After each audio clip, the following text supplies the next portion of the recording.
giants found, as was supposedly the case with the conquistador Bernal Diaz del Castillo, who served under Hernan Cortes during the Spanish conquest of Mexico.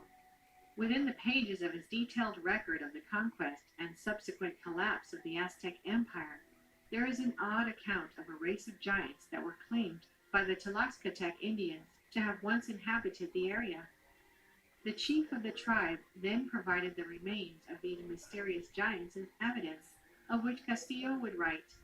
They said their ancestors had told them that very tall men and women with huge bones had once dwelt among them, but because they were very bad people with wicked customs, they had fought against them and killed them, and those of them who remained had died off.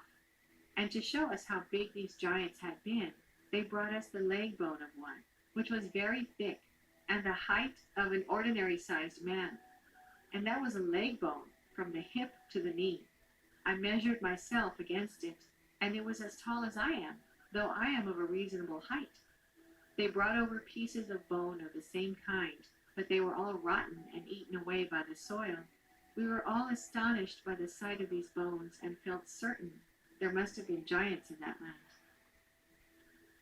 There were so many reports of real giants being encountered throughout North and South America in the age of exploration, and such accounts have faded into history to be mostly forgotten. There are some things, however, that cannot be forgotten, as they are literally written in stone. That's the case of the giant footprint of South Africa. This is the most spectacular footprint in rock found anywhere on Earth to date. There are many others, however, like the giant footprint of fully formed and obvious as the one in South Africa. Discovered in 1931 by a farmer called Stoffel Kettsie while hunting, it has remained one of the most controversial sites in archaeology and geological research. The footprint is about 4 feet, or 1.3 meters in length, which suggests that the creature who left it would have been 24 to 27 feet, or 7 to 8 meters in height.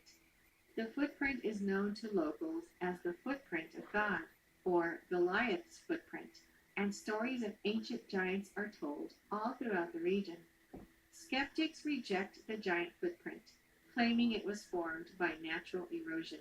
However, Professor Peter Wagener from the University of Port Elizabeth in South Africa said that there is a higher probability of little green men arriving from space and licking it out with their tongues than being created by natural erosion. Judging by all the discoveries listed, together with all the historical accounts we mentioned, it may be possible that giants really existed. But could it be possible that somewhere in some remote place, a species of these enigmatic beings is still alive, hiding from humanity? We can't end this video without mentioning the most famous giant encounter, which didn't happen in ancient times, but in 2002. This occurrence, which is still classified by the U.S. government, was disclosed in the popular radio show Coast to Coast, after witnesses of the event came through and anonymously told their stories. The events allegedly happened in 2002 in the deserts of Afghanistan, where a U.S. Army squad went missing. A special ops task force was sent to find out what happened, and the soldiers walked along a rugged mountainous trail until arriving at the entrance of a large cave. Around the clearing of the cave, there were pieces of broken U.S. military equipment and scattered gear, with traces of blood on them. The task force was about to enter the cave to search for the missing soldiers when a 13-foot-tall, red-headed, double-toothed humanoid emerged and attacked them. According to the witnesses, the giant pierced one of the soldiers with his long spear, killing him on the spot before the rest of the squad could take him down, shooting at his face for 30 seconds straight. Once the giant was dead, the task force went inside the cave and found remains of human bones, leading the military to think that the creature was cannibalistic. When this shocking incident was reported to the headquarters, the body of the giant was packed and loaded into a helicopter and transferred to a secret location in the USA for study. The giant weighed about 500 kilograms, estimated by the team who transported the body from the pickup location to the United States. The giant wore a canvas or animal hide to protect his feet, like some sort of moccasins. If there was a living giant hiding for so many years in the caves of Afghanistan without being discovered, we must assume that this giant must not be the only one living on this planet. Surely there must be others somewhere out there. This mysterious creature was caught on camera in the desert of Portugal a few years ago.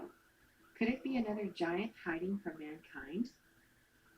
Thinking about all the classified discoveries out there, we should be lucky to know that billions of years ago, dinosaurs existed. If that was kept a secret, who would actually believe that creatures over 175 feet in height used to exist? And if we know for a fact that giant reptiles, birds, giant fish, and giant plants used to exist on Earth, is it so hard to believe that giant humanoids also existed and perhaps still do? We'll leave the answer to you and end this video with this amazing quote from Mark Twain stating, "Truth is stranger than fiction, but it is because fiction is obliged to stick to possibilities. Truth isn't."